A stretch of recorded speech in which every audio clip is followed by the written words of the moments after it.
ഈശോമിശിഹായുടെ കൃപയും പിതാവായ ദൈവത്തിന്റെ സ്നേഹവും പരിശുദ്ധമ്മയുടെ മാധ്യസ്ഥതയും നാം എല്ലാവരോടും കൂടെ ഉണ്ടായിരിക്കട്ടെ, ഇപ്പോഴും എപ്പോഴും എന്നേക്കും.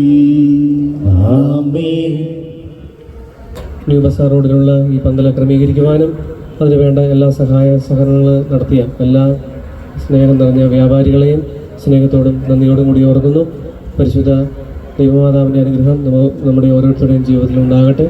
എല്ലാവർക്കും ഒരിക്കൽ കൂടി നന്ദി.